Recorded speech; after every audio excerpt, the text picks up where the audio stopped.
Para realizar este formulario lo que vamos a ver primero es el resultado, para de ahí partir justamente para poder hacer las mejoras y lo que son el armado completamente con los respectivos selectores y las etiquetas que necesitamos para el HTML. Entonces el resultado que nosotros vamos a tener es justamente este, donde tenemos nosotros nuestras etiquetas, nuestros espacios input, donde las personas van a escribir justamente lo que es el texto que ellos van a ocupar, y obviamente que este formulario al momento que tú ya le das a enviar, te llegue primero haga la petición por medio de un PHP y te llegue a un correo en específico.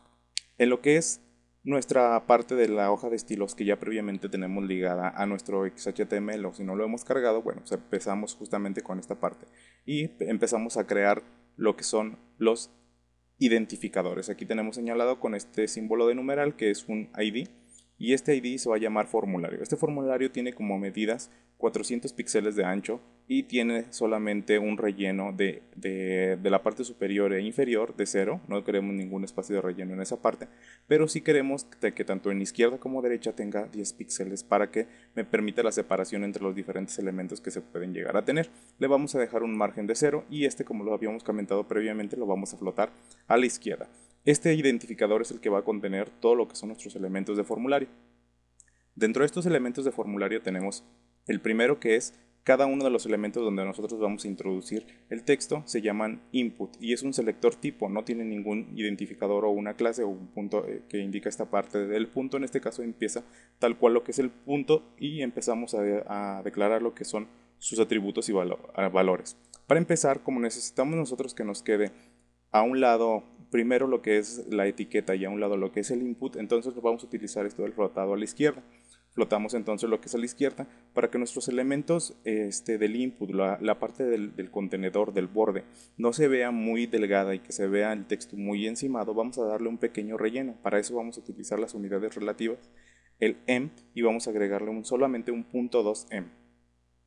Para la parte visual vamos a agregar un borde sólido de un píxel blanco. Vamos a agregarle un ancho de 300 píxeles y simplemente vamos a dejar aquí los márgenes para que se separe entre tanto lo que es la parte del label, la parte de la etiqueta, y la parte de cada uno de los inputs que vienen después. Entonces vamos a dejar 2 píxeles en la parte superior, del lado derecho vamos a dejarlo en 0, de la parte inferior 10 píxeles, que esto es lo que me va a separar entre uno y otro, y aquí la distancia que vamos a tener entre la etiqueta y el input lo vamos a dejar entre 20 píxeles de izquierda. El color lo vamos a manejar también blanco. Esto del color es el color de la tipografía y lo manejamos blanco porque tenemos un fondo oscuro que nos permite jugar justamente con la tipografía en blanco. Y vamos a declarar lo que es la fuente de familia. Aquí hay una cosa importante: si nosotros tenemos declarado previamente lo que es la parte del body, la familia, el color y el tamaño del texto que se van a tener, es importante, sobre todo cuando se maneja el text area, volver a generar estos valores para evitar conflictos de que me cambie justamente la tipografía para estos espacios. Y le vamos a dejar que el fondo me lo deje ninguno para que no me agregue un fondo blanco de lo que viene por default. Después, otro selector tipo es el text area. En este es el espacio que justamente se da para el espacio de mensaje, que a diferencia del input tiene multirenglones. Aquí vamos igualmente que el anterior. De hecho, tenemos muchos elementos similares que la recomendación es copiar y pegar. Entonces también está flotado a la izquierda. La parte del borde, igual que la parte del input, también tiene la misma parte del ancho. Aquí hace algo importante. No vamos a manejar, a pesar de que el text area sí tiene un espacio de alto donde se maneja cada uno de los renglones. Aquí los renglones lo vamos a manejar directamente en la parte del HTML por medio del atributo row. Bueno, entonces tenemos lo que son los mismos márgenes. Aquí vamos a agregar igual la misma parte del padding, aunque en este caso no se visualiza tanto, pero sí en la parte de la primera línea. El overflow es algo que cambia a diferencia de lo que es el input, y esto nos va a permitir justamente manejar lo que es el scroll. La barra de scroll la vamos a dejar aquí entonces en auto para que si nosotros no escribimos mucho texto no se habilite. De esa manera me permite dejar el diseño más limpio y en determinado momento que la persona que esté escribiendo nuestro formulario empiece a escribir demasiado, bueno, se va a empezar a habilitar el scroll para que pueda moverse fácilmente en lo que él está escribiendo. También vamos a dejar lo que es el color de la tipografía en blanco. Volvemos a dejar aquí lo que es el fuente, la familia tipográfica, y además aquí también volvemos a hacer hincapié en lo que es el tamaño de la fuente, porque como les comentaba, el text area por lo regular se cambia a lo que son los valores de default que se tienen en los navegadores. Lo mismo que en el input vamos a manejar un background none. Aquí el label son las etiquetas que nos van a aparecer justamente para indicarle a las personas qué es lo que deben de llenar en cada uno de los inputs. Aquí vamos a cambiarle el display viene en línea de este elemento que viene en texto para que se comporte como un bloque. Esto es para que nosotros también nos permita alinearlo justamente con lo que son los respectivos inputs. Vamos a dejarle aquí un margen, lo vamos a manejar también en unidades relativas, 0.5em. En la parte superior, izquierda y derecha vamos a dejar 0 y en la parte inferior también vamos a dejar un 0. Vamos a darle una alineación a la derecha. Esta alineación a la derecha, ¿para qué la vamos a hacer? Bueno, la razón de hacer esta alineación a la derecha es porque del lado izquierdo vamos a tener estos labels, estas etiquetas, y del lado derecho vamos a tener cada uno de los inputs y los text area. Entonces, para la separación que tenemos entre uno y otro se vea igual y no nos queden como algunos espacios medio raros, por eso le damos esta alineación a la derecha. Lo vamos a ver aquí.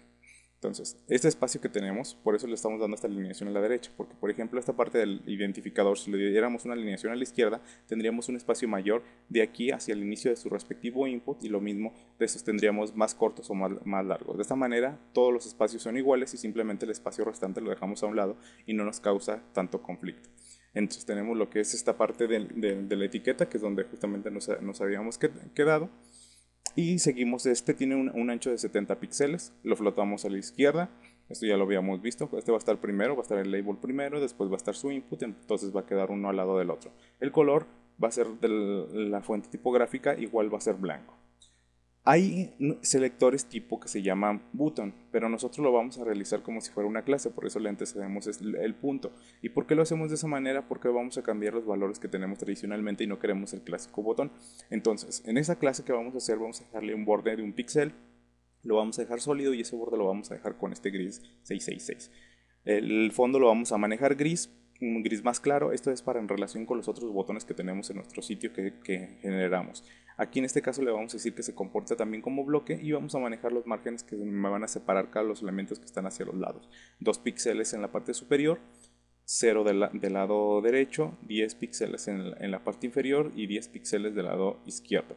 Aquí vamos a dejarle también una alineación al centro para que los textos que manejemos en los botones sean igual y que queden bien manejados. Vamos a dejarle un ancho de 120 píxeles y lo vamos a flotar esto a la derecha. Lo podríamos dejar también como para que se manejaran en el centro, pero esto es adecuado también verlos en la parte derecha. Vamos a manejar de lo que es el color de la tipografía, un color como morado que vaya en relación justamente a lo que nosotros teníamos de fondo. Vamos a dejar aquí lo que es la fuente tipográfica, a diferencia de las anteriores que estábamos manejando, una que sea sans serif, y vamos a manejar de entrada lo que es Arial, si no se tiene en esta, que abra la helvética, y si no se tiene una sans serif. El tamaño de la fuente la vamos a manejar en 13 píxeles. Después ya vamos justamente con los elementos cuando te posicionas encima. En este caso estamos haciendo una pseudo clase de nuestra clase button. En este caso tenemos un borde de un píxel sólido, le vamos a decir que se cambia color negro cuando tú estás en la parte superior y que el fondo cambia a este tono como rosa. Aquí también es importante decirle que el cursor cambie, como lo estamos haciendo por medio de una clase, que el cursor me indique justamente que es un link. Vamos a agregar dentro de lo que son mis elementos input, vamos a manejarle el focus. El focus es justamente el elemento que cuando nosotros le damos clic a nuestro input se ilumina. Esa es la parte del focus, es este elemento que tenemos aquí, que nosotros cuando le damos clic eso es lo que se ilumina. Yo puedo decirle que nada más se ilumine la parte del contorno y en este caso también le estoy diciendo que se ilumine la parte del relleno. Entonces tenemos este input focus, un border de un píxel sólido, blanco, y le decimos que el background me lo cambia a este tono. También lo mismo lo vamos a ocupar para lo que es el text area, simplemente son los mismos elementos que manejamos tanto en uno como para el otro. Vamos a manejar además un identificador que sea el texto de contacto, que es donde vamos a poner direcciones, etcétera, todo lo que nosotros necesitemos dejarle al cliente para que nos pueda contactar, y que esto lo hacemos también como identificador para poderlo flotar y que quede a un lado de lo que es nuestro formulario. En este le vamos a dejar nada más un ancho de 150 píxeles, puede ser más dependiendo de lo que es el espacio que ustedes tengan para su espacio de contenido. Le decimos que igual como teníamos la parte del formulario, lo flote a la izquierda y vamos a dejar un margen de 10 píxeles. Esta es la separación que vamos a tener entre el formulario y el inicio de lo que es nuestro identificador. Bueno, con eso es más que suficiente para la parte del CSS que nosotros ocupamos para realizar nuestro formulario.